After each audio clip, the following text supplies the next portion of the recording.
Yes, Emily. I'm here. Hello. Morning. Oh, hi. Good morning. Morning. Hi. So I think we're all set, and we have a quorum, Ellen. We do. Okay. Could you take the roll, please? Certainly. Good morning, everyone. Trustee King, Here. Trustee Cates, Here. Trustee McMahon, Here. Trustee Martin. Here. We do have a quorum. There are 7 committee members. We have 4 present, so we do have a quorum. And Trustee Mishu has joined us as another trustee. Excellent. Thank you. And good morning, everybody. I think I know all of you. I'm Roger Cates, and I'm going to be acting chair today in the absence of Chair Riley, who could not be here today. This is the old committee. A new committee will take form as of July 1, and involving, I think, all of these same members and a few more, if I recall correctly. So welcome to everybody. And first, I'd just like to say, I think it was mentioned before, but congratulations to Robert Placido, who received the Maine Military and Community Network's Coin of Excellence the other day, due to his service not only in the Air Force back a few years ago, but also his work with the military since then. So, Robert, congratulations, sir. Thank you so much. Very nice. Well deserved. Pleased to be honored. Thank you. So the agenda this morning is relatively simple, and that's good news for me since it's the first time chairing this. So if I screw up, I'll have fewer opportunities than I will later. But we'll get started on the agenda. First of all, I'd also like to welcome our faculty representatives. Michael Scott is here from the University of Maine, I believe. Welcome, sir. And also Clyde Mitchell from Farmington, and welcome to you as well. Glad to have you with us. The first agenda item, and this is something I asked Ryan to put on, not necessarily because of its immediate timeliness, but just to bring us up to speed on the whole use of federal funds that came during the pandemic, whether any of those are still there, and to emphasize the fact that they are not, there ain't going to be no more of them, apparently. And also to give an enrollment update, so as it may have financial implications, obviously, for us going forward as well. So, Ryan? Excellent. Well, thank you, Mr. Chair. Vice Chancellor Placido and I will take these 2 items. I'll start with the higher education emergency relief funds. A timely update on this one, given that it's a funding source for tab 2, which we're going to get to next. So let me just quickly share my screen. I'll say in advance, there's no expectation that anyone will be able to see all of these numbers, including myself, and I'm only a couple inches from the screen. But really just wanted to give you a flavor of the detail that we've been tracking and kind of where things stand. So if I take just a half a step back and let folks know, we had 3 rounds of federal relief funds.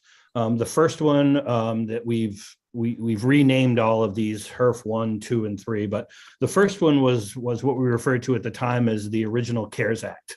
You can see that right here in this first column E of this spreadsheet.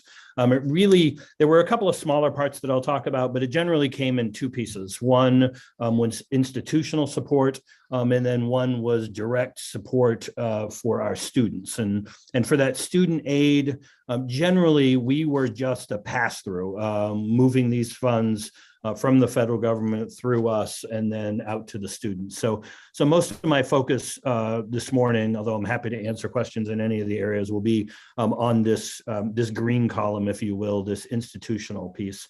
So we had the original CARES Act that was passed back in March of 2020. It provided about $14 billion in aid for higher ed institutions. It was that first round of support that came out.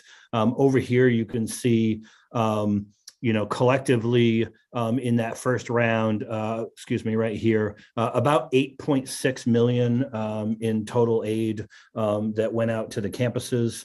We had a second round, we call it HERF 2. It was the Coronavirus Response and Relief Supplemental Appropriations Act, if you were keeping track at home. That was passed in December of 2020, December 27th, actually, and provided, was a little bit bigger, provided about 81.8 billion in support for higher education, not just institutional and student aid, but also various other levels of support for higher ed institutions, some specific programs. And then finally, we had the third and what will likely be the final round. Again, we call it HERF 3 here, but it's the American Rescue Plan. It was passed in March 11 of 2021, and it provided about 40 billion in support to higher ed institutions and students as well. You can see collectively through those three rounds, if you look right here in the middle of my chart, column K in row 31, it looks like in total, nearly $57 million in total support. I've talked about this with this committee and the board on a number of times, and every time I mention the number, I like to at least pause and thank the congressional delegation as well as the state for that support. These have been very challenging budgeting times over the last 3 fiscal years. And I think we can all imagine how difficult it would have been if we took 57 million out of that equation and had to balance without those dollars. And so again, incredibly grateful for that support. So 57 million in total. There were a couple of smaller buckets that I'll just briefly mention. Included in the 3 rounds of federal support was what we refer to as SIP funds or SIP. These are strengthening institutional programs. All of the campuses, with the exception of Maine, received a small amount of funds from that through the 3 rounds. You can see here it totaled just a little less than 2 million. And then we also received another round of funds for the improvement of post-secondary education. These were generally focused on smaller institutions that didn't receive as much through the formula-driven process in HERF 1, 2, and 3. And this only impacted one campus for us, and that was the University of Maine at Machias. So those were the 3 rounds. Generally, just stepping back, a big chunk of the funds were used for budget balancing purposes. And so there was a very detailed process that the federal government required, that we worked greatly with Darla Reynolds and her staff, Sam Warren, and others, where you could go in and make the argument that you were essentially allowed to recoup lost revenue. So there was very clear restrictions on what you could do with these dollars. But if you could come forward and say, my institution lost $8 million in revenue specific to COVID. We lost it because we had lower residence hall occupancy. We lost it because of athletic tickets or whatever the scenario was. And you had to prove it. Then those funds essentially were allowed to be spent on anything. It gave you much more flexibility. So we had large campus losses, and especially at the 2 larger campuses where the dollars that we received were smaller than the amount that we lost in total revenue. So that allowed us just maximum flexibility with these dollars. So what you'll find is the bulk of this nearly 57 million and a couple extra million in there from the other funds was spent for budget balancing purposes, either in fiscal year 20, 21, or in 22. If you look at what is remaining in these funds, and I'll wrap up here and I'm happy to answer any questions, there is about 8.5 million in total funds available. I say available because they show up currently as if they are unspent. The reality is that the overwhelming majority of these 8.5 million have been either committed to specific projects or will be coming forward to this committee for projects coming forward. So let me talk about the larger balances that you see here. UMA, you'll see, has about 3.4 million in available funds. The very next agenda item that we have will commit about 1.3 million of those if the committee endorses the modest increase in that project for an HVAC project at UMA. There is a second HVAC project at UMA that this committee has already approved of about the same number, about 1.3 million. So that takes up, roughly 2.6, 2.7 of that 3.4 million that you see for UMA that has already been committed. And then the campus has in mind a handful of smaller HVAC projects that will largely exhaust that balance. If I jump down to, let me jump down to the next biggest amount, which is down at USM. So again, same scenario. The campus has about 1.5 million that they've set aside for HVAC projects that will be coming to this committee either later in this year or at the start of the next calendar year. And then about 1.5 million of that is truly uncommitted. If I move over to Presque Isle, again, I mentioned early on the lost revenue conversations that we're having with campuses. We're still kind of counting those lost revenues, if you will, with Betsy and the team at Presque Isle. And so that will ultimately tell us kind of the path that we need to take for this 1 million. How much of it we'll have maximum flexibility on, and how much of it needs to fit in these very strict guidelines. To the extent that we can't achieve $1,066,000 in lost revenue, and we don't think that the number would be that high. The balance of those would tentatively be allocated towards either other COVID costs, towards bad student debt. Again, if we forgive. If you owe us, if you're a student and you have a balance of 5,000 and we use these funds to waive that balance, then the student gets the benefit. They no longer have that balance. We get the $5,000 for that, and then we can use that 5,000 for maximum flexibility. So that's a strategy that we've used in this case as well. But that will largely cover any funds that are remaining at Presque Isle. And then that next biggest chunk that's remaining is at Fort Kent. At Fort Kent, some small miscellaneous costs that are probably in the low six figures, just rounding out a number of COVID-related projects. And then again, like you saw at USM and UMA, looking to spend probably about half of those funds, maybe a little more, on other HVAC projects or a HVAC project that would come forward to this committee again, either later this year or early in the next calendar year. So that really, Mr. Chair, is where we stand on HERF dollars. Again, we show a balance of about 8.5, but nearly all of those funds are committed to various projects that you have either already approved or you will be seeing, including the very next agenda item that we have after this. So with that, let me just pause there and happy to answer any questions on HERF funds, and then we'll move on to an enrollment update.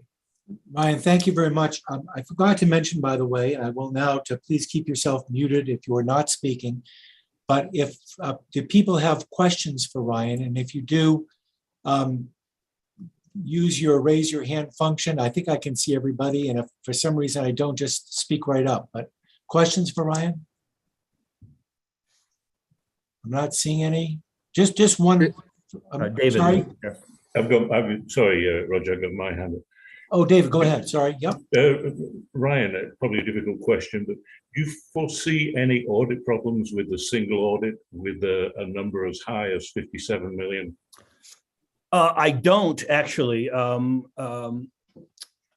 of, and I think you were in some of these conversations, but in our conversations with our auditors, one of the things that they have greatly appreciated when compared to other institutions that they're working for is kind of the centralized manner, if you will, in which we've We've done the oversight of these funds. So again, campuses are still developing the projects and working up through their capital plans and so on.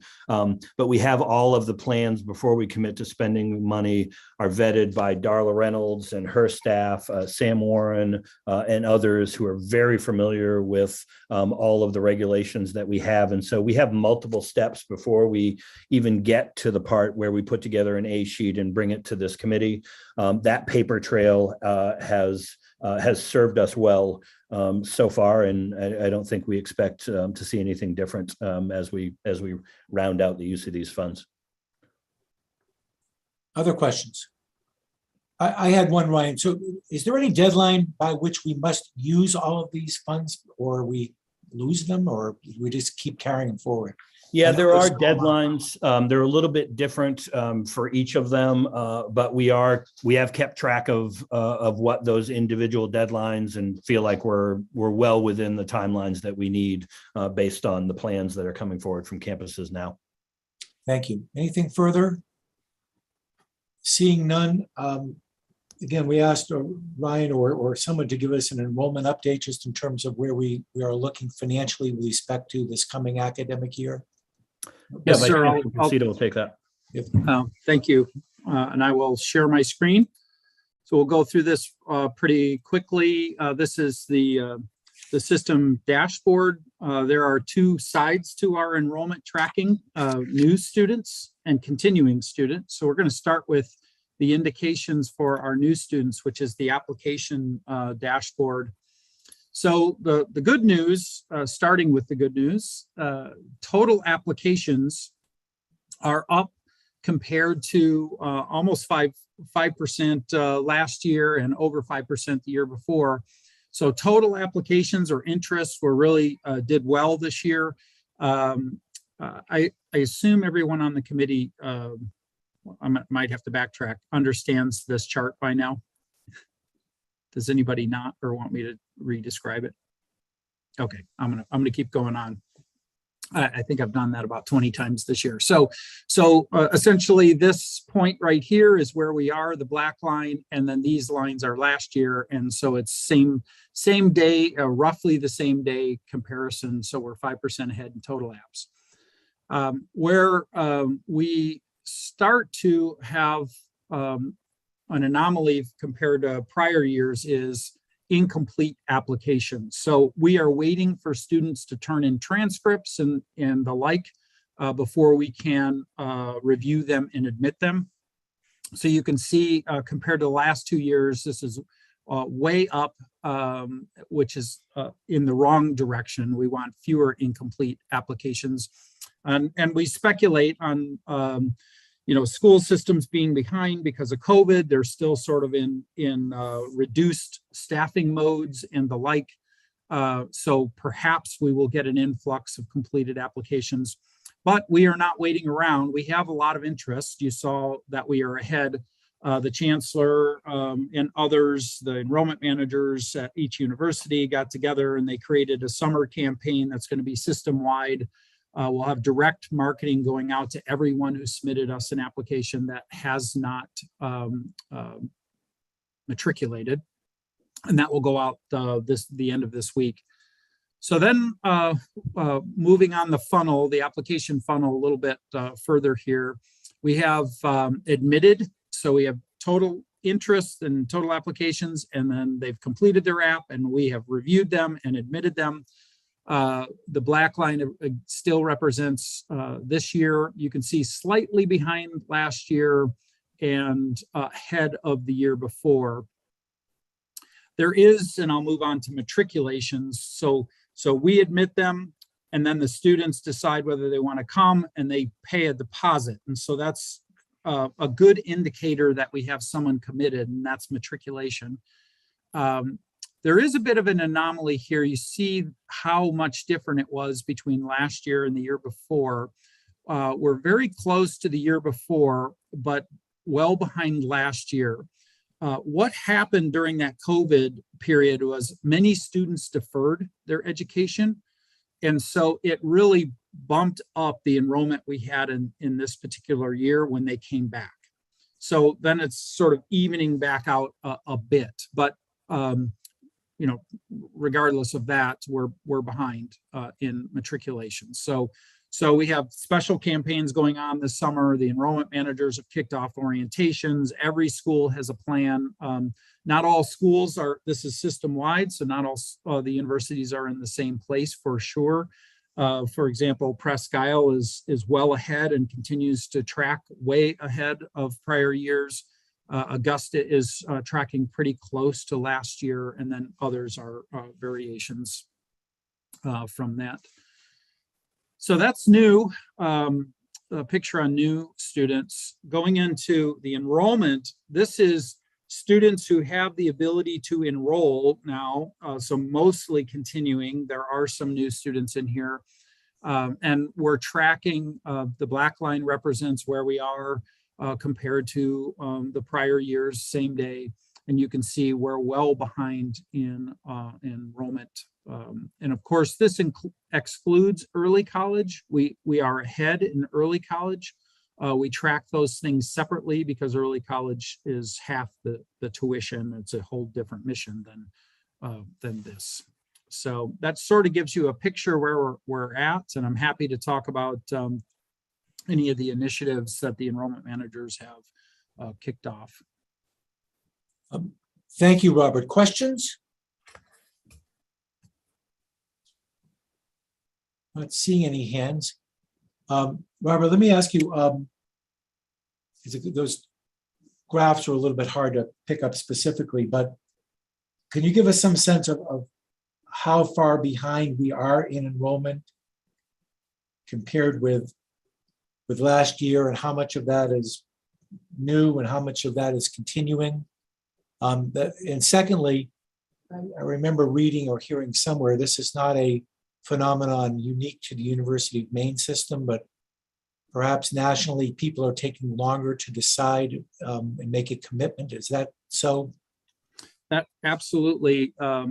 It is a nationwide dilemma, particularly this year. Enrollments are tracking in. Now, of course, all of this isn't officially reported until much later in the year, but just talking to our colleagues around the country and articles and things like Inside Higher Ed,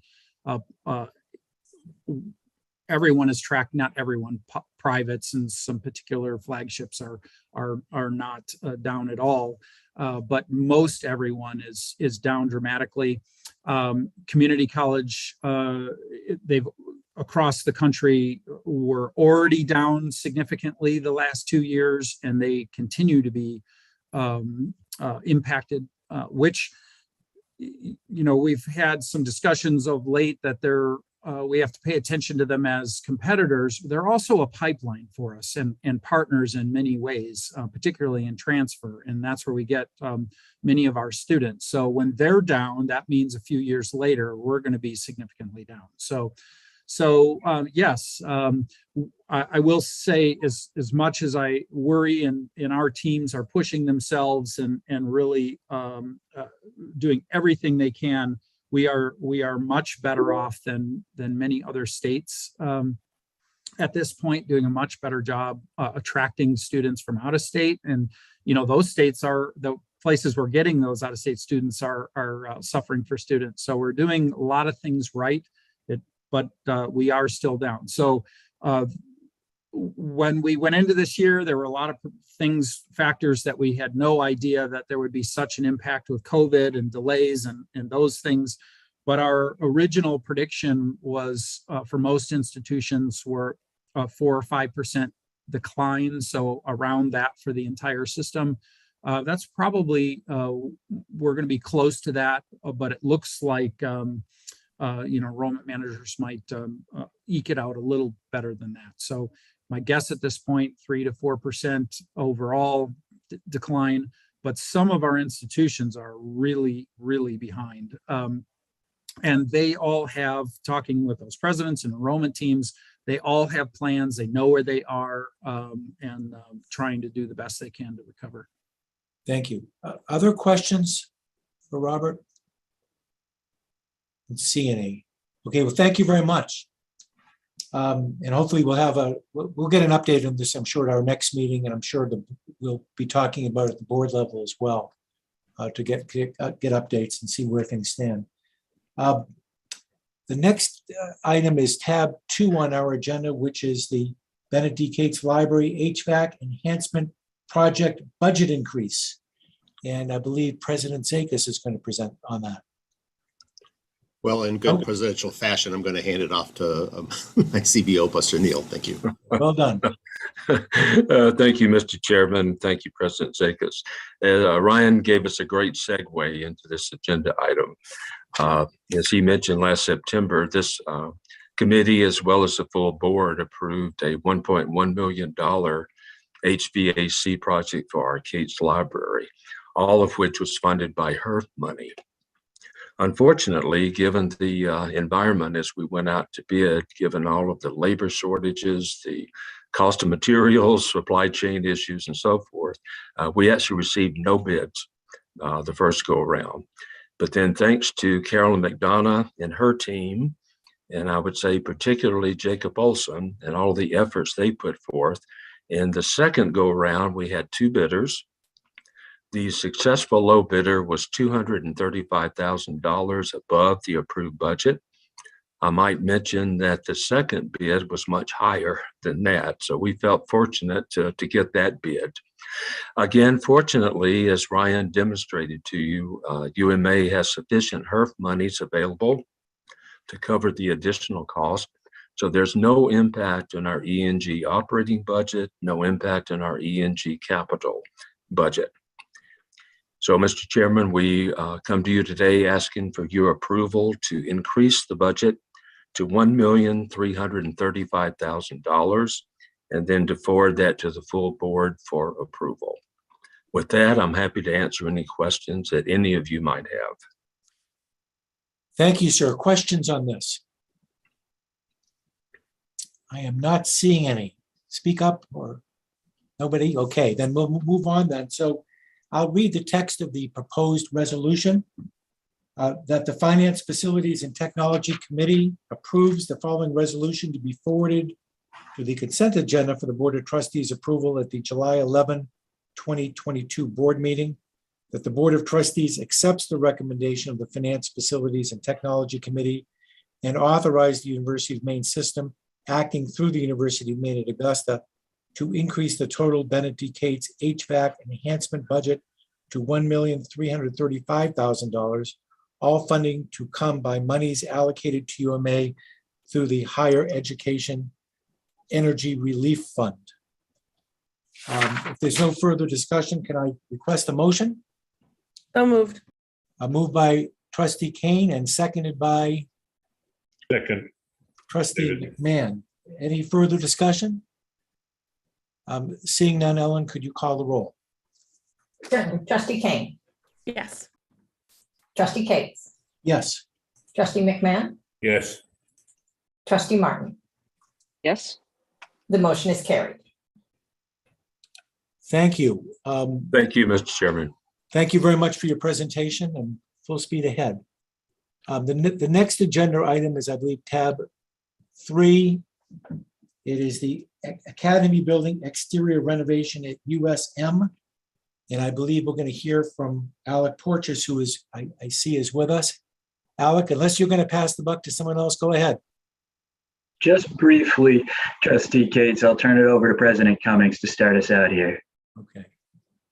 Welcome, President Cummings.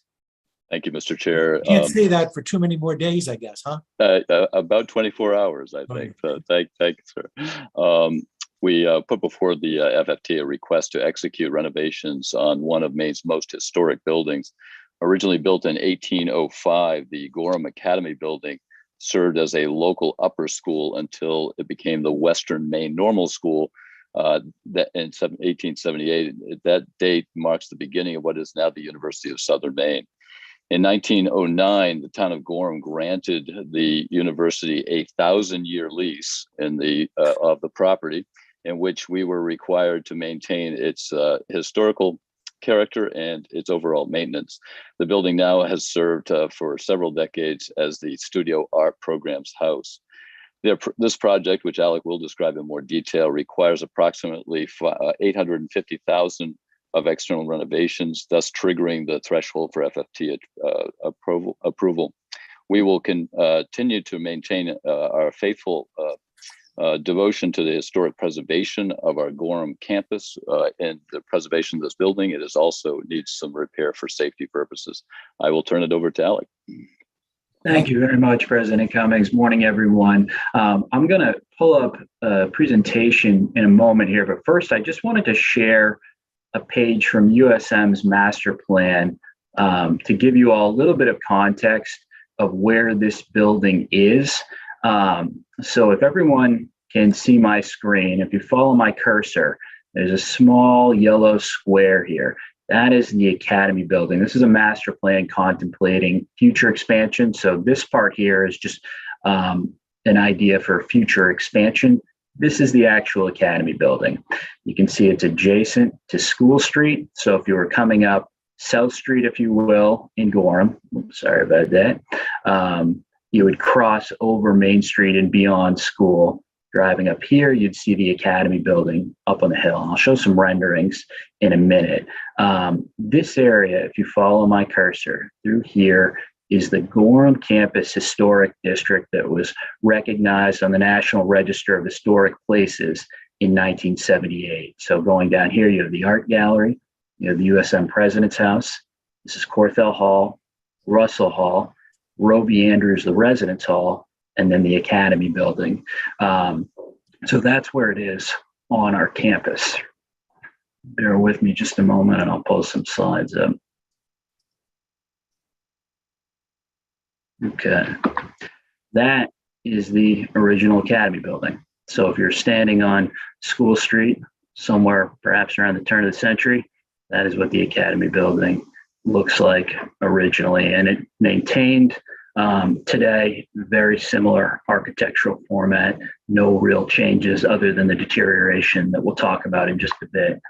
You can see it, similar vantage point. You're looking up closer to Main Street here, but you see the same, it's a little clouded through the trees here, but you can see same Doric columns, portico here, just that, call it, you know, Federalist style with classical tinges as well. This picture was taken 3 years ago. We had lost at that point one of those Doric columns that had collapsed. That has since been replaced, but it gives you a sense of what this building has seen. So what we're seeking is authorization to expend up to $800,000 to renovate and restore the exterior of the Academy building.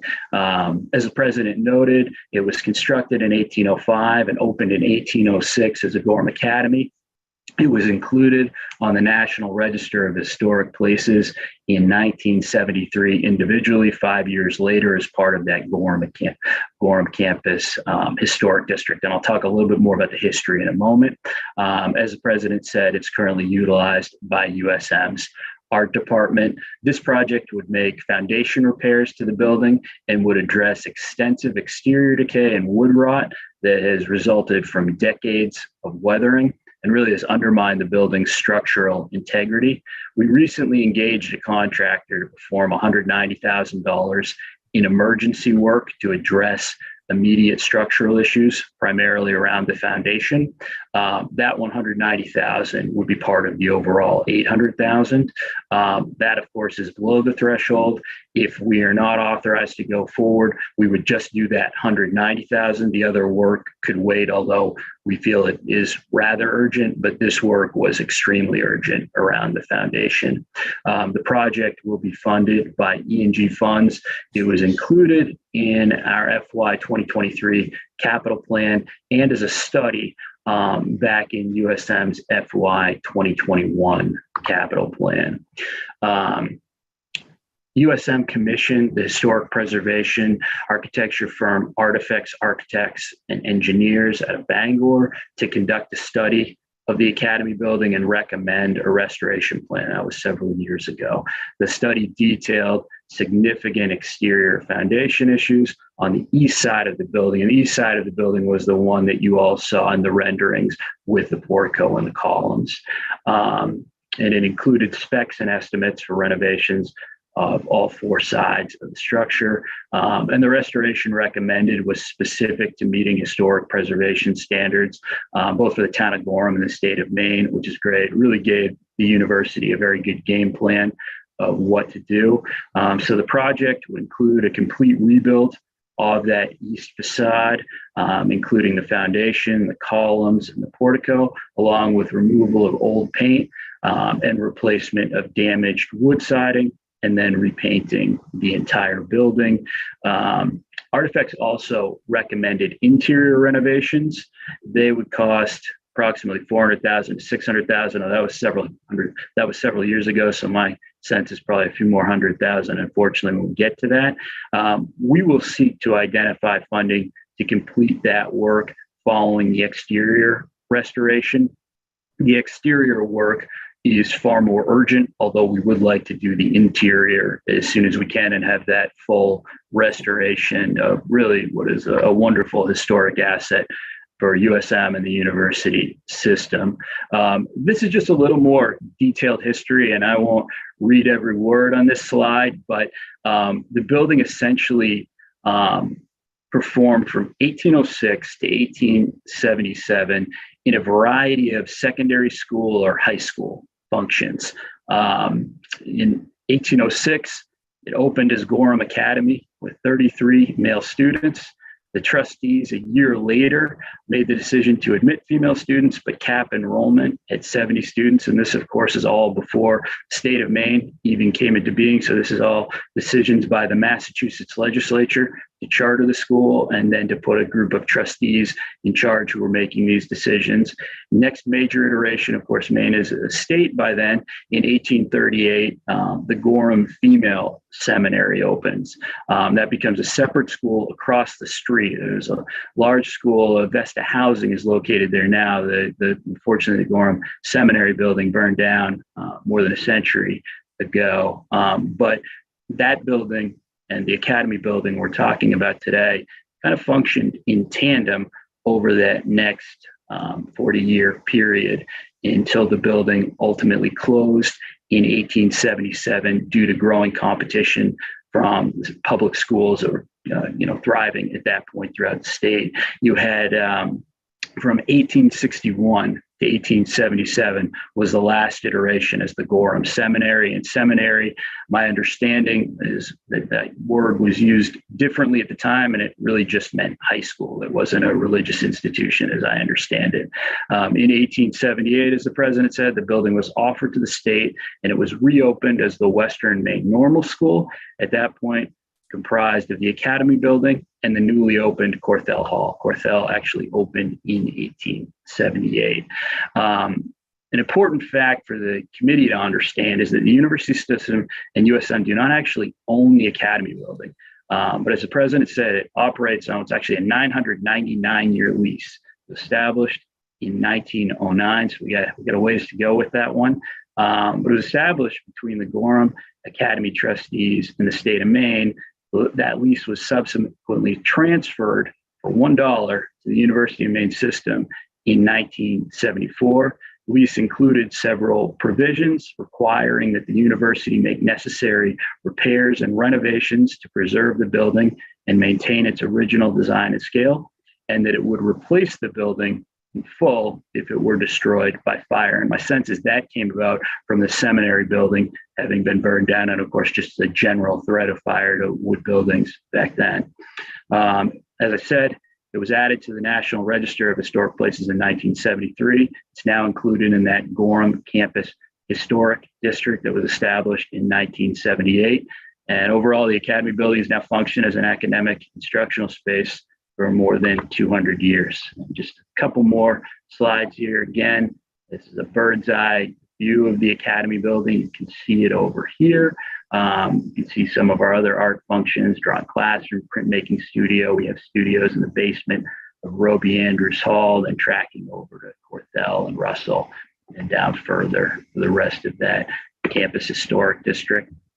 This is today's view of that east facade. So you can see the column here that we fixed, but you can see how weathered this is and how desperately in need this building is of restoration. You can see some of the foundational challenges, even a little bit there. This is that opposite facade facing into the campus. So this is really your western facade, and this is a pathway you'd walk if you were coming from Robey Andrews, for example, over to the building.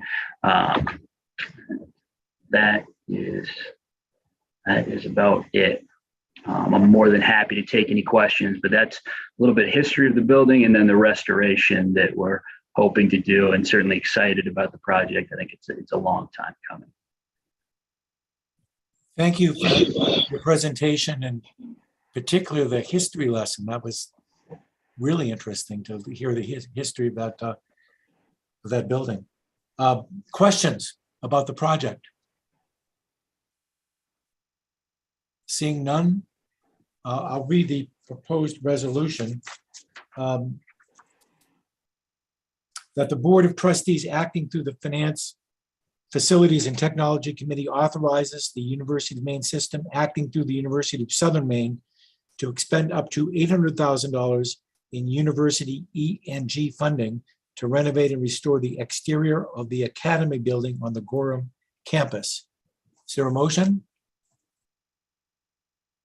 So moved. Moved by Trustee Martin and seconded by David, Trustee McMahon. Any discussion with respect to the motion? Seeing none, could you call the roll, please, Helen? Certainly, and this item is within the purview of the committee. It will not require further board action. And that's Trustee- because it's, again, under $1 million. Is that the reason? I'll turn to Ryan to answer that question. Hey, sorry, didn't mean to put you on the spot. Yeah, I think $1 million is the threshold. Yep. Okay, thank you. Okay, Trustee Kane, Yes. Trustee Cates, yes, Trustee McMahon, yes, Trustee Martin. Yes. The motion is carried. thank you. And we will move on. And President Cummings, I don't know if you're going to stay with us or not, but if you're going to leave at some point, enjoy your last day, and thank you for everything you've done for the University of Southern Maine and for the system, and all the best with your next challenge. Very kind of you, Mr. Chairman. It's been an incredible honor, a real blessing, real joy. Thank you so much. Thank you. Thank you. We'll move on to tab 4, the Park Hall space renewal at University of Maine at Presque Isle. And I believe President Rice is with us. Yes, thank you, Mr. Chair. I will follow in the August footsteps of the president of the University of Maine, Augusta, and do a soft handover in a moment. But I just want to underscore a tiny bit about the context for this request to FFT here today.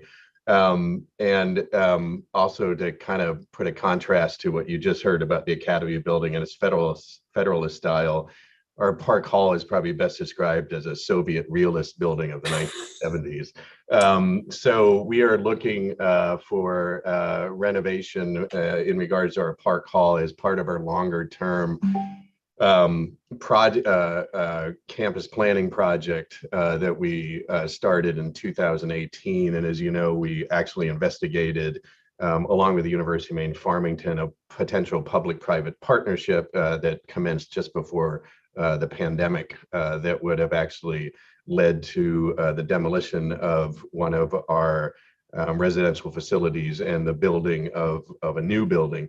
That proved impractical for a number of reasons. So we've now are looking at some significant renovations of our residential facilities to keep them competitive in regards to the type of facilities we're providing for our prospective students. So with that, I will turn it over to my CBO, Betsy Sahil SB. Good morning, one and all. One of the things that I'm ashamed to say is that I would never put together as lovely a presentation as my colleague at the University of Southern Maine, because the Soviet style would be uncomfortable to share with all of you. We have seen a 40% drop in our residential population over the last 3 years, 2.5 years. And one of the things we know is that the residence halls are in desperate need of a facelift. If we had the opportunity and the money to do it, we would put $10 million into each one of our residence halls, but we don't have the money. We do have the opportunity to be able to address those halls one at a time with what I consider to be a facelift. Although it will meet the needs of students, it's not the perfect outcome. What we're looking at is a significant change in the interior based on immediate needs. And one of those immediate needs is to remove all of the asbestos materials, flooring, and put new flooring in, painting, fix the bathrooms, do the roof and stair treads. It's nothing unique or interesting, but it is what will become a much more usable and attractive facility to our students. I'm going to let Ryan speak about the funding source of this, but it should be noted that we are well within the parameters of the campus master plan, in that we had hoped to be able to address Park Hall first and then move on to the other two residence halls. So you'll see me for the next residence hall after this one, as long as this is approved. Thank you. If I could, Mr. Chair, I'll talk about the funding source. It's the same funding source for tab 4 and tab 5. We'll skip to tab 5 in a minute, but again, it will be the same funding source. So I think everyone here is familiar with our legislative request. Last year, we requested $7.5 million from the legislature for debt service into our debt service line. The intent was to take that $7.5 million over 10 years and turn it into a revenue bond that would fund a number of infrastructure projects across the system, from engineering to 300 4th Street and arts facility at USM, but then also a number of renovations at our small campuses for deferred maintenance and projects exactly like President Rice and Betsy have talked about today. So that legislative initiative was successful. We have started the process of developing projects that will come to this committee. And these are the first two versions of that. Again, 662,000 here, $1 million in your next agenda item. But again, all of these are from that same source, a state appropriation for debt service. If there are any questions about the project, I'd be happy to answer them. Thank you, Mr. Chairman. Thank you. Questions for either Betsy or Ryan? I'm not seeing any. So we'll move on to the resolution, and I will read the text of the resolution. That the Board of Trustees, acting through the Finance, Facilities, and Technology Committee, authorizes the University of Maine system, acting through the University of Maine at Presque Isle, to expend up to $662,000 from the state annual capital improvements commitment to accomplish the renovation, facelift, space renewal of Park Hall. Is there a motion? So moved. Moved by Trustee Kane and seconded by Second. Trustee Martin. Thank you. Any discussion on the motion? Seeing none, Ellen, could you call the roll? And this item is also within the purview of the committee, so no further board action will be required. Trustee Kane, Yes. Trustee Cates, Yes. Trustee McMahon, Yes. Trustee Martin. Yes. The motion is carried. Thank you. We'll now move on to tab 5, which is the continuing discussion about 304th Street renovation and fit out increase, University of Maine and University of Maine School of Law. And I understand Ryan will kick off this discussion. I will, and then I'll kick it over to the dean for any details that she would like to share. So again, this is a project, an unusual project in that, I think we've known for quite some time that the total project would be in this roughly, or at least the renovation phase would be in this $14 million range. But it's unusual in that because of timing, we needed to move the project along. We couldn't sit around until we had a stack of 14 million. We needed to move along the way. And so this has been unusual in that it's been in front of this committee and the board on a number of occasions as we identify a partial funding source. We bring that forward and we do a little bit more work, and then we go out and with the dean's help, we look for other funding sources. And so when we were in front of you most recently, we knew we were about $1 million. We needed to identify about $1 million in additional funds. That was on the heels of a very generous donation that had come in that had got us up to the nearly $13 million mark. So again, as I noted on the previous agenda item, we have committed roughly $9 million in support to 304th Street through our debt service allocation. This would be essentially using 1 million of that eventual 9 for the renovation side of the project. So that's the funding source, and let me throw it over to the dean for any details that she would like to emphasize. Thank you, Ryan. And I have to say, as we talk about this, how grateful I am that Ryan Lowe is in the university system right now. He's been an extraordinary partner helping us bring this project to life. And as he said, it was relatively unusual. One of the things before we talk about the costs, I'm just going to take this opportunity because this is Glenn's last meeting with this subcommittee to say that when I arrived here, the University of Southern Maine and Maine Law were in what I have referred to the process of a friendly divorce. There had been some strained relationships in the past. The board made the decision to separate the two entities.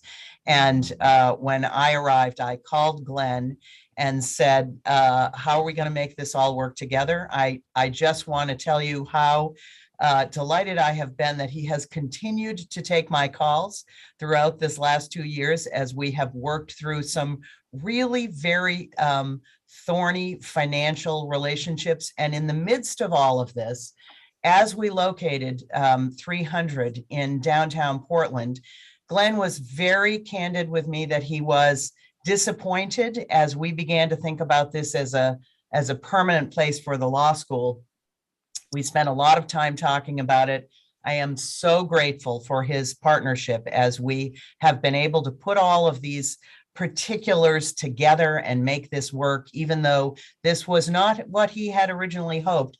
And I just want to say that it's been a partnership that has worked really well, and I will miss Glenn quite a bit as he moves on to something pretty exciting in his next stage in his career. So let me cycle back just to give you a little bit of context. When we originally thought of the building at 300 as a temporary home for the law school and perhaps a few other entities, as we began to work with the building and the architects, it became clear that this was an extraordinary opportunity, that there was space for a permanent home for a number of the entities that are working together in this Southern Maine area.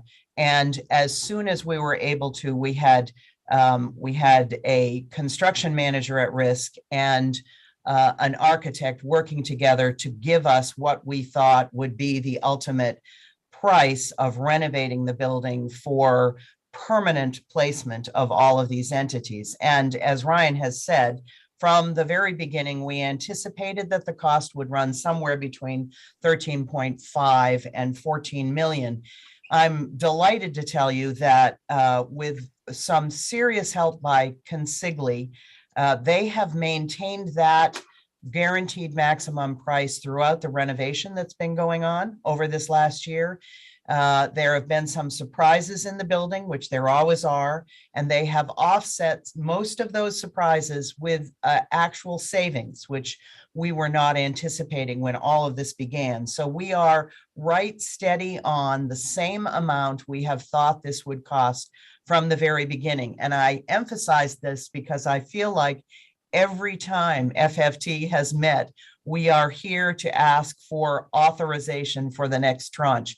And it's not because the price has increased. It's because, as Ryan indicates, we have put this together in pieces along the way. So with the help of the University of Maine, President Farini Mundy was wonderful. She stepped up with some funding. Ryan found funding in the capital budgets. We've received over $2 million in private fundraising from the Monks Porta couple. They have just been amazingly wonderful. And this piece from the bond package is the very last amount necessary to be authorized. So we are on budget, and as of right now, we are on time. And with this last authorization, this building, which, as we've all talked about, will be a real game changer, is going to come online late this fall. It's very exciting. So with thanks to Ryan and the Chancellor for their constant support, and to Glenn for his partnership in an unusual project, we present you the very last authorization piece. Happy to answer any questions. Thank you, Dean. Questions for the Dean or for President Cummings? So this amicable divorce, there was no custody fight about who was going to have to take the child that is the old building? Well, there have been a few discussions about this child and what will happen with the custody of the child in the future, inclusive of, shall we raffle off the opportunity to blow it up? It is, in fact, brutalist architecture from that era that you've heard about today. That would make Umpy feel very good if they had to live in that one. We just want to say that that building is up for adoption, trustee. Thank you. Thank you. Any other questions or any questions regarding this resolution?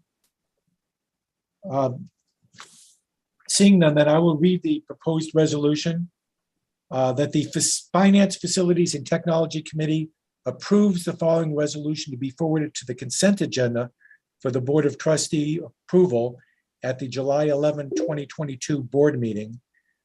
That the Board of Trustees accepts the recommendation of the Finance, Facilities, and Technology Committee and authorizes the University of Maine and the University of Maine School of Law, acting through the University of Maine system, to expend an additional $1 million for a total of $13,827,396 for the design, permitting, renovation, and fit out of space at 300 4th Street, Portland.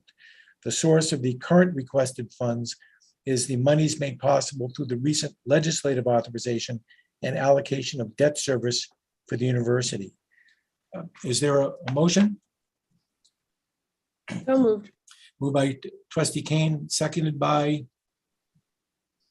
Second. was that Trustee Martin? Yes, it was. Thank you very much. Any discussion on the motion? Seeing none, Ellen, could you call the roll? Trustee Kane, Yes. Trustee Cates, Yes. Trustee McMahon, Yes. Trustee Martin. Yes. The motion is carried. Thank you. Well, I just want the record to reflect there were 20 minutes ahead of schedule at this point. I'm not sure that's happened before. So we'll move on now to tab 6, which is relocation of dairy operations, the J. Franklin Winter Farm at the University of Maine. And I believe Joanne Strumsky is going to present this. I just want to say I did not have my glasses on, and I opened this up and read it, and I was like, the relocation of the Dairy Queen. Where's the Dairy Queen? I was like, what are we doing? And then I put my glasses on. I was like, oh, dairy operations. Of course, I know what that is. I know where it is, and now we're going to learn about relocating it. But I had to share with you that was my initial impression of this agenda item, was that we were somehow talking about a Dairy Queen, and I was not sad about it. I want you to know that. You know where your mind is. Thank you. 100%. Thank you, Chair Kate. So yes, we are talking about a slight relocation. It's on the same farm, Trustee Kane, of the milking operation, and I'm going to refer to Dean of the College of Natural Sciences, Forestry, and Agriculture to present this agenda item. Dean Diane Rowland. Thank you, Diane. Thank you, Joanne, very much. Thank you, Chairman. I'm also joined by Jessica Leahy, who is the Associate Dean within NSFA and the Associate Director of the Maine Agricultural and Forest Experiment Station. So I wanted to start off with just some of the background of Witter Farm. I love that you thought of the Dairy Queen. That's awesome. But this has to do with Witter Farm. And really, the dairy program historically is the basis of the foundation of the original land grant institution, University of Maine. So we're talking about something that has an incredible history. I don't have slides today, but I thought the background would be representative of what we're talking about here. And so our goal is to preserve and modernize that historical, really critical piece. It's critical today because we have teaching and research missions as well as extension missions that are very active and ongoing at the farm. So for our teaching mission, Witter really is the heart of the delivery of many of our programs within the School of Food and Agriculture, and in particular, our animal and veterinary science major. It's really awesome. So I'm coming from the University of Florida. I've been here for a year. The hands-on experience that Witter Farm provides students is something that I hear constantly from students, from parents, from alumni. And so this farm really represents something that many of the land grants are losing, this hands-on experience with large animals. And so that is the heart and the success of our AVS program. And we are seeing an increase in enrollment, about 8% over the last 5 years. Many of the students that graduate from AVS, 25% go on to pursue a doctorate in veterinary medicine. And we have a 100% acceptance rate of those students. So we know that our training is very, very effective. 75% then go on to contribute to agriculture and research careers, including herd managers, farm managers, but also in corporate partners like IDEX. And so we are training students very effectively. And I think a big part of that success has to do with the Witter Farm. We also have a partnership with the University of Glasgow in Scotland. I just talked to a parent recently about her daughter who's participating in that program. Basically, the Witter Farm prepares those students for a 3+5 international partnership where they go on at the University of Glasgow. We have a very active corporate engagement programs at Witter, including with IDEX. And what's interesting is that they also do a lot of proof of concept in collaboration with our students with their new technologies. So the corporate engagement within the farm is really critical. We do conduct a lot of research at Witter, certainly having to do with the dairy industry. We've brought in about $1.4 million in research, outside research funding in dairy itself, but there are topics, bovine disease, genetic testing and development, forage production and storage, milk quality. And we do have the 3rd ranked genetics. So our cows have the 3rd ranked genetics of all of the universities in the nation. So we have extremely high quality herd. It's small, but very high quality. Along with it, the proceeds from the milk production that occur at the farm bring in a revenue of $150,000 a year. So it is self-supporting. If for the relevance to the industry within the state, Dairy is the #2 industry, economic industry in the state. So we have relevance not only to the workforce development, but to the support of the industry itself.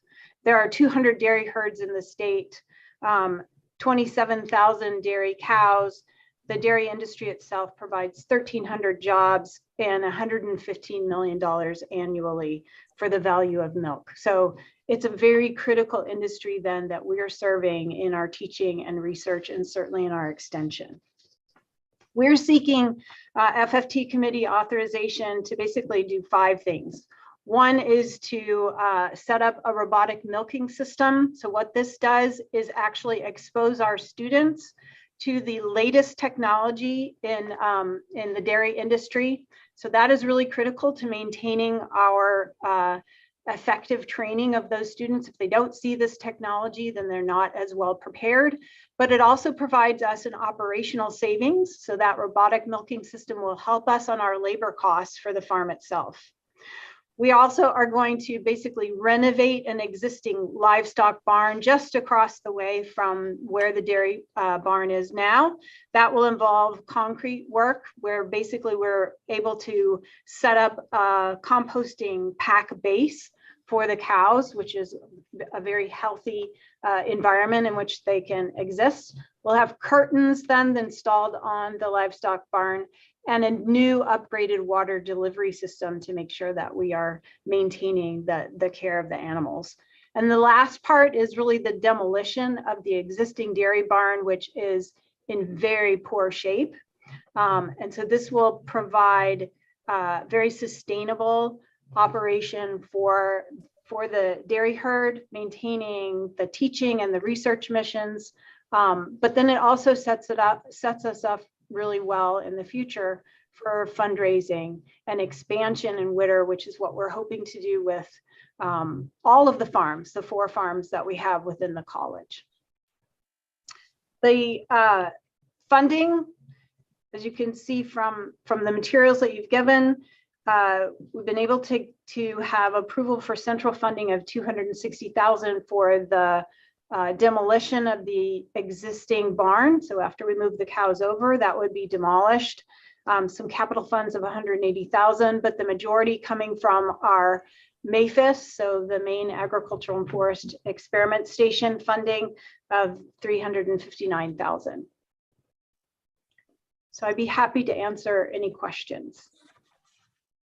Thank you very much. Questions? I'm not seeing any. Let me ask one if I could, Diane. First of all, how many cows do we have there? And secondly, what is a robotic milking system? Well, I invite you to come over when we get it installed to take a look. It's pretty awesome. We have 18 head of cows now. We would expect to have somewhere around 25 to 28 head within this renovated barn. A robotic milking system is literally a robot. The cows are trained to go into this enclosed section. The robot then actually comes in and attaches to the cow and milks, and then the cow leaves. So they're used to this sort of path. They're able to go when they want to be milked. So it's actually a very humane, much better system for cows. And it's on demand. So it's amazing technology. If you haven't seen it, you should definitely come and take a look. And the student benefits for it, the data that the robot collects, it knows which cow has come, that's production level. It can detect diseases and other issues with the cow a lot sooner than a human can detect, because it's maintaining all of that data. As well, the gate system, if it does detect that a cow is sick, it'll push it off into an infirmary gate area. And then they can receive additional attention. The students are going to be able to work with the robot, analyze data, learn more statistics, and then also have all of that early detection stuff is going to give them these opportunities that currently with our tie stall system and more conventional milking system that they're not getting. So it's really going to be, the student learning opportunities will be great for them. Thank you. some of us who've run for public office in the past have suffered the embarrassment of participating in milking contests at county fairs. So maybe those contests will become extinct because of this. I have a second place ribbon from that competition, Roger. I just Very want you to good. know that I took second in the competition, and I'm very proud of that. I will also say Witter Farm is such a happy place. It's like one of the coolest places that people don't even know is there half the time. I like to run up there, and I take my nephews up there, and it's a special place. Everyone should visit. And then go to the Dairy Queen with me. Thank you. Other questions about this project? I'm not seeing any, so let me read the text of the proposed resolution. That the Board of Trustees, acting through the Finance, Facilities, and Technology Committee, authorizes the University of Maine system, acting through the University of Maine, to expend up to $800,000 from capital funds, MAFES funds, and UMS space reduction funds to renovate the livestock barn, purchase a robotic milking system, and demolish the dairy barn located on the J. Franklin Witter Teaching and Research Center in Old Town, Maine. Is there a motion? So moved. Moved by Trustee Kane, seconded by? Seconded. By Trustee Martin. Thank you. Any discussion with respect to the motion? Seeing none, Ellen, could you call the roll? And this agenda item is also within the purview of the committee, so no further board action will be required. Trustee Kane. Yes. Trustee Cates. Yes. Trustee McMahon. Yes.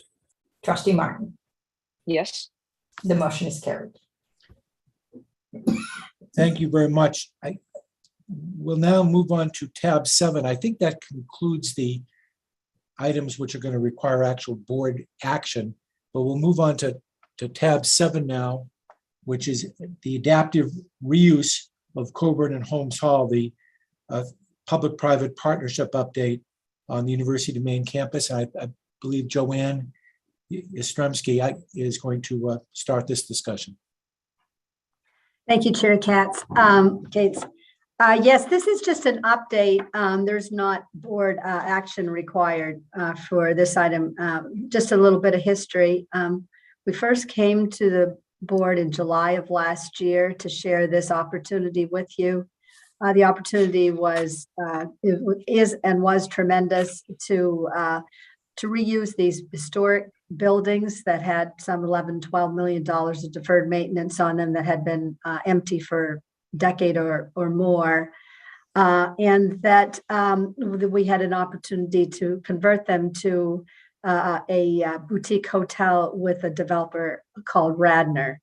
So we've been working with Radnor for almost a year now. And we then came back to you again with terms and conditions of a 99-year lease and a possible investment requirement for the University of Maine as part of this, at that time, $22 million project. And that includes an addition onto addition onto Holmes Hall, also 24,000 foot addition. So that would be a 95-room boutique hotel. At that time, in October of last year, about $22 million. And we asked for a $2 million approval to contribute towards that cost. That was primarily in the event that we didn't get new market tax credits. That was the approximate amount of the new market tax credits. So fast forward to March of this year and escalating cost, as you all know, and you've heard a lot about today, why we weren't able to get new market tax credits. And the cost went up considerably on the project. So now the project is at $26.6 million, 21% higher than when we first came to you. We're pleased that the developer is sticking with this transaction, as are their investors. But we did need to come to you in March to increase the overall commitment for University of Maine up to $3 million, and you supported that. So that's all of what has happened up until this update, where I say to you We didn't get the new market tax credits, but we will continue to try to get them over the course of the next couple of years as we go into the development of this project. So we're still hoping to recoup some of this $3 million investment. And furthermore, since there are historic tax credits involved, the National Park Service approval was required, and that took a considerably lot longer to get that approval than any of us expected. Almost two to 3 months, which then required us to go back to the town of Orono for their approval as well. So the project's been delayed quite a bit, and we're still on track for an August closing. We are now waiting for the developer to get a new gross maximum price for the contract and wrap up the negotiations, which have been underway, like I said, for like a year. And the developer's given concessions.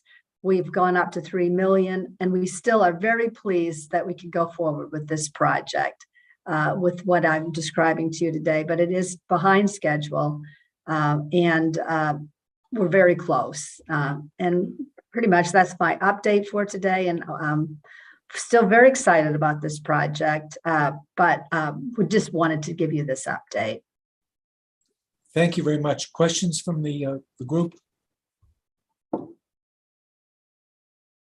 Not seeing any. Last chance. Joanne, thank you very much for the update. Appreciate it. We'll make sure this periodically gets on an agenda. The next agenda item is tab 8, our regular review of IT projects with a value of $250,000 or greater. And David Demers, as usual, is with us, I believe. David? Thank you, Chair Cates. And I think between Carolyn McDonough and I will be able to wrap this up in record time.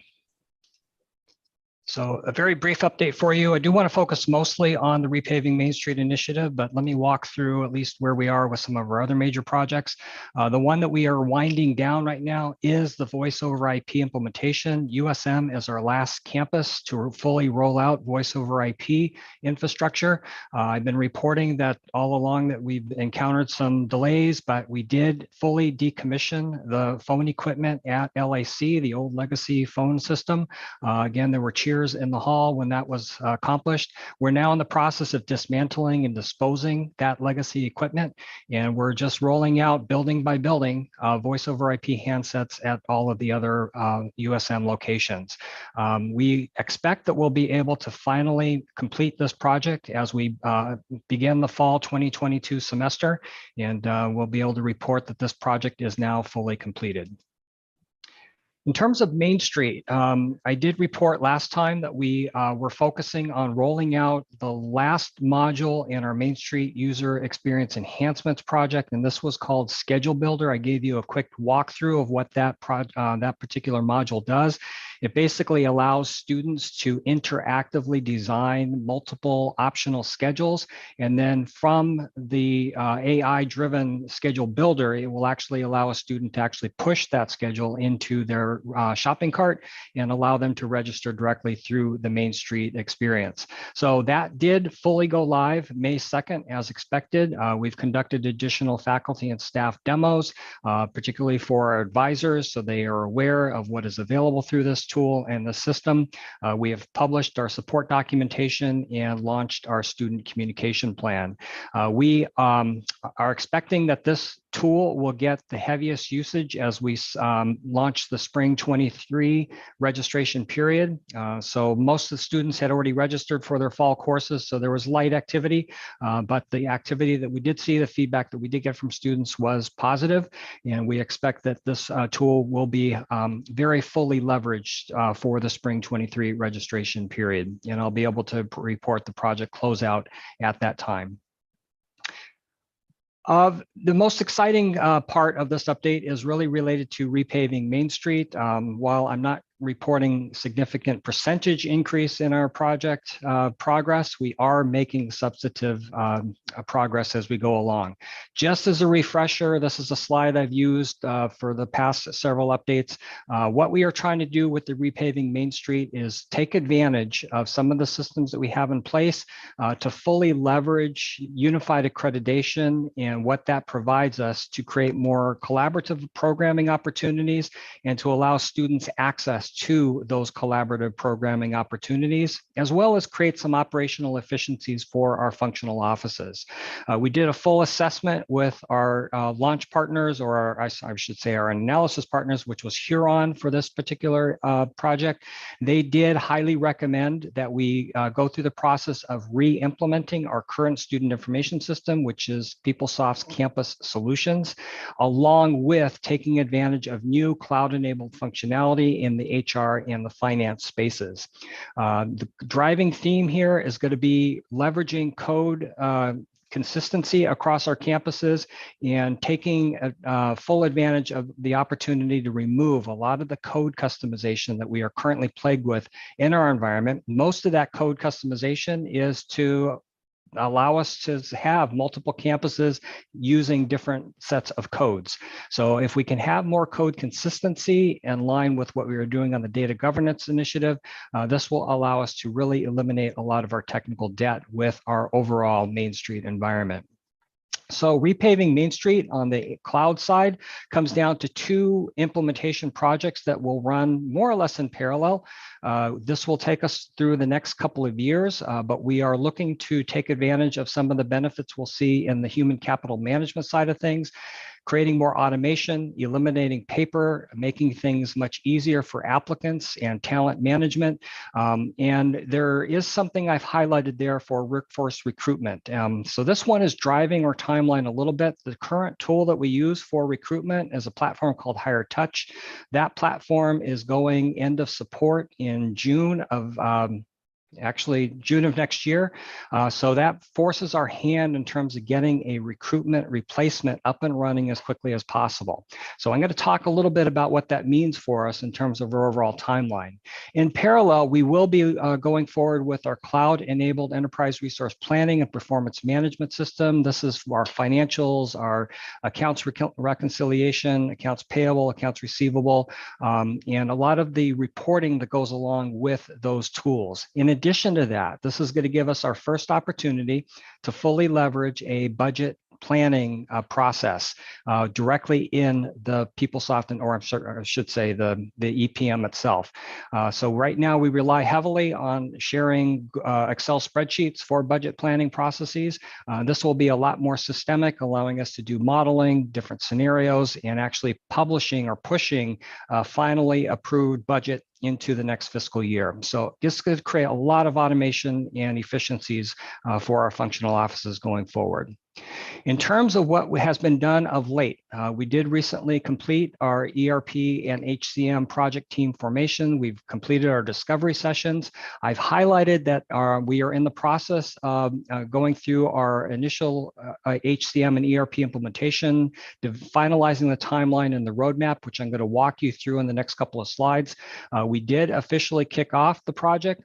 And actually, the past week and a half, we've been in what we call interactive requirements and design workshops with our HR partners, talking about all the things that we currently do and what the new platform and the new system will allow us to actually provide in terms of improvements and efficiencies. So that work is ongoing. We're already in the process of doing that. It's been great conversation thus far, a lot of engagement, a lot of excitement, and a lot of enthusiasm. In addition to that, our implementation partners who are ERP analysts did indicate that they needed to do a little bit more discovery on the campus solutions, the student information side.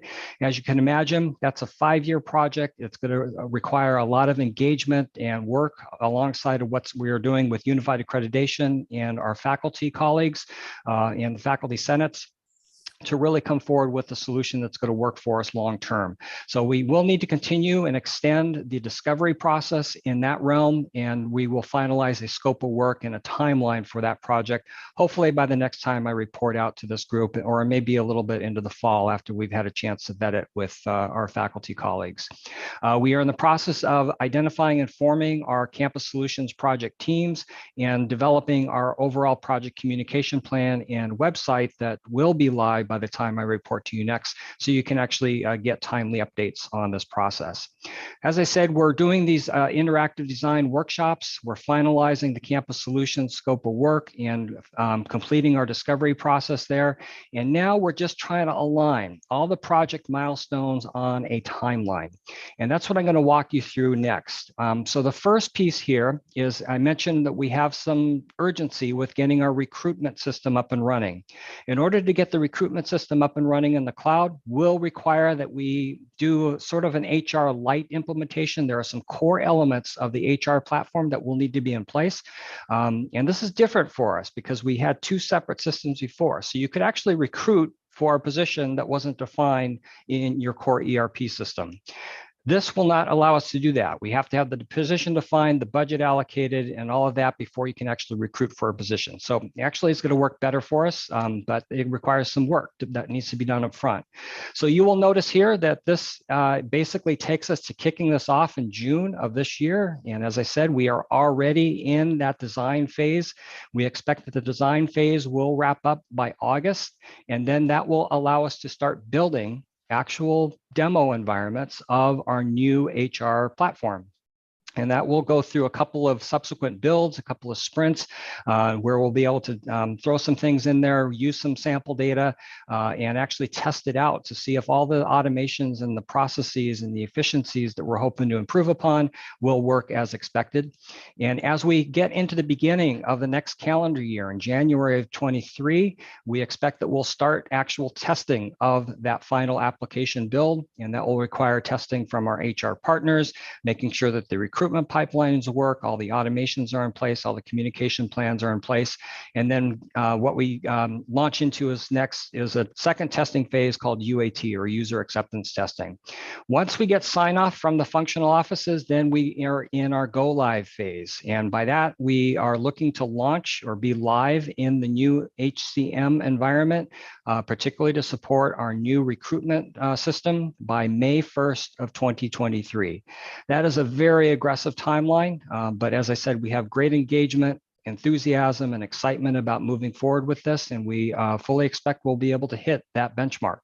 And then at that point, we can sunset our legacy recruitment tool in June before it goes end of life or into support, and we'll be off and running at that point.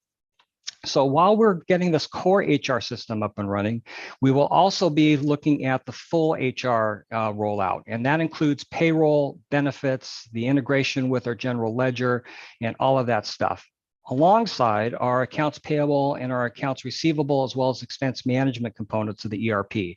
So you can see that that design phase is expected to kick off in July. There'll be 3 different application builds that will take roughly 30 or so weeks for us to get through. But we expect that we'll be able to start testing the new environment in May of 2023. Going through several testing phases, making sure that the integrations are working as expected. And we are hoping that we'll be able to hit a deadline of going live with our new ERP environment, which includes financials, in January of 2024. Okay, so this is still being tweaked and finalized with our functional office partners. I will say many of you have had a chance to work with Darla Reynolds, who's been fabulous in helping us think through this. Darla is very pragmatic in her approach to things. She's very even-keeled. She doesn't get excited about much. And you want that in your accountant. She's excited about this project, or at least she's admitted to me she's excited about that project. So that tells me we're doing something right.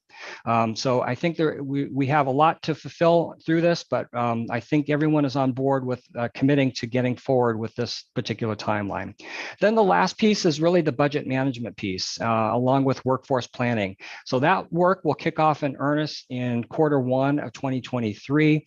We'll be going through the design phases in April. of 2023 and hopefully start our application build and testing processes sometime in the summer of 2023. We are hoping to be able to have all this line up, so our testing will be completed in late fall of 2023, allowing us to go live fully with this environment again in January of 2024.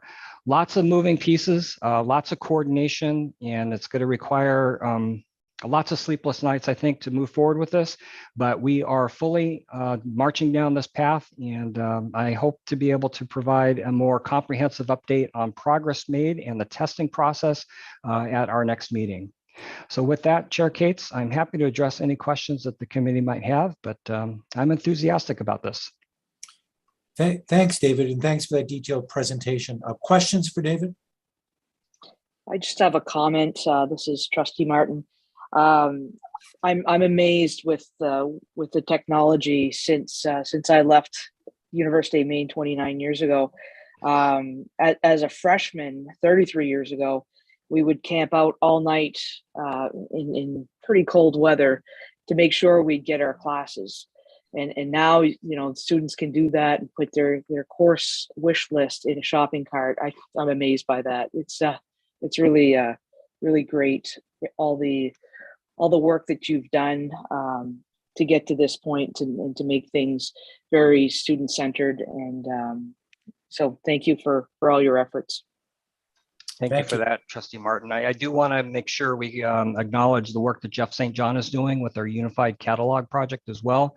That's going to dovetail very nicely in this. So we'll be able to make sure that educational opportunities for students are available to them regardless of their home campus. So we'll be able to make sure that no student is turned away or delays their graduation because they couldn't take a course on time, or they slept in that day and didn't get their shopping cart completed in time. That's the vision, that's the hope, and we're going to do everything we can to pull that off. Thank you. Thanks for the great work. Thank you. Trustee McMahon. David, I'm focusing on the human capital module and particularly on recruitment. One of the issues that I understand today from various boards I sit on is that it's difficult to recruit people. There's plenty of competition for skilled people.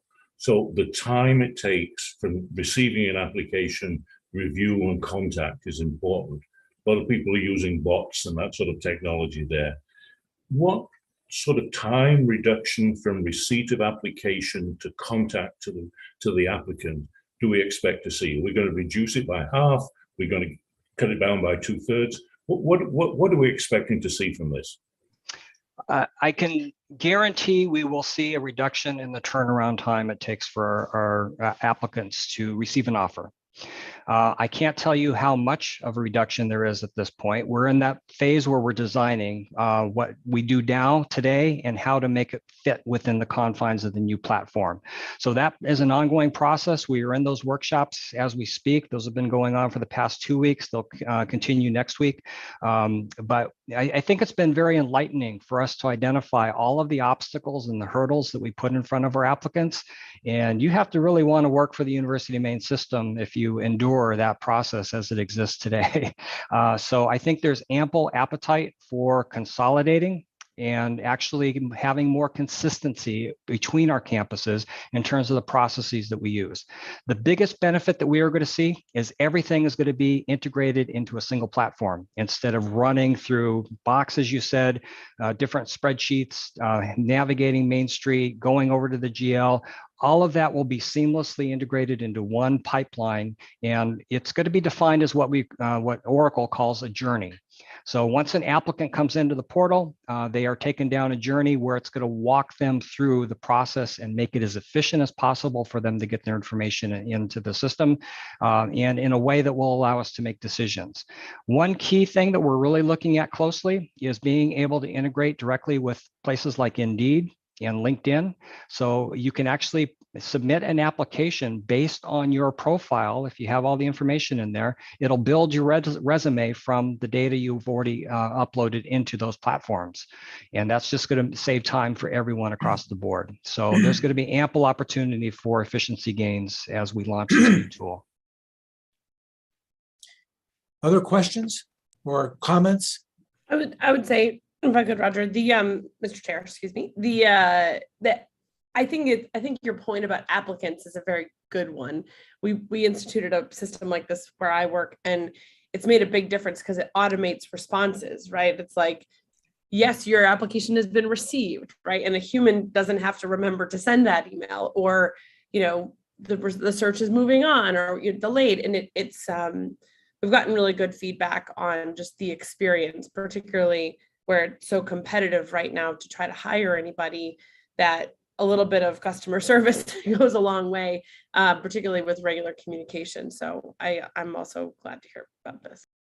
Yeah, it's an excellent point, Trustee Kane. And one thing that I know our HR partners are very interested in is not trying to make it so automated that you lose the human touch aspect. So they want to personalize it and make it an accommodating experience while leveraging the technology at the same time. So it's a fine needle to thread, but I think we're all thinking the same way about how to make this process work for everyone.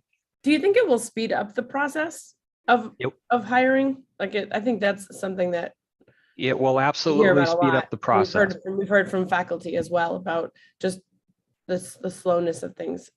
Absolutely, right, because everything's going to be housed in one system, and it's going to have everything defined in terms of the steps that need to be taken, who needs to approve what. All of that's going to be done electronically in the system, as opposed to sending emails back or forth. And you know, I know Brian gets probably tired of me sending him position requests and modifications via email. It's just going to allow us to work much more effectively and efficiently, and it will compress the time. I know that we are looking to take advantage of more seamlessly integrating the faculty contract piece into this new tool, because that is a big bear for us to manage right now, and it is less than optimized. I'll say it as nicely as I can, but we'll be able to actually fully leverage this tool to create a journey specifically for faculty, and particularly temporary faculty, as they come into the system. Thank you. Other questions or comments? Seeing none, David, thank you very much, and we'll see you next time with another update and great progress. The last agenda item is also a regular one, capital project status report and bond projects update for the system. And Carolyn McDonough, the Director of Capital Planning and Project Management, will lead that discussion. Carolyn? Thank you, Chair Cates. Good morning, everyone. Happy to have a leisurely 55 minutes to my to my agenda here, but certainly, as David Demers mentioned, we will wrap that up much sooner than that. This morning, the report, as you've seen, reflects 33 projects. We're up to 33 capital projects for a total of nearly $300 million. As far as I can tell, that's we're breaking records, but we're moving things along. We've seen 7 new projects just this last report compared to the previous one, given authorizations that have happened over the last couple of meetings. So we'll have a few more after this one. On the bond project status report, we're now up to 56 projects, and we're reflecting 46 million out of the $49 million in 2018 bonds. This report, I expect, is going to see a lot of shifting around and some new projects coming onto it next time as the campuses adjust some of their priorities and close out some of the projects that have been on there for a while. And we manage the funding sources a bit more on that. On the updates, individual project updates, the Harold Alfond Foundation grant funded projects. For Maine, the athletics projects are, as I've said before, the softball complex project has begun. We expect to bring some more information to you next meeting, probably about the soccer and field hockey projects. And the Center, Maine College of Engineering, Computer and Information Science project. We've received the final report, and next steps are under discussion. The Furland Engineering Education and Design Center has a grand opening scheduled for August 24th. That project continues. It's been amazing that we've been able to keep that on schedule and on budget over the last 2 years in the midst of all of the market and health crises.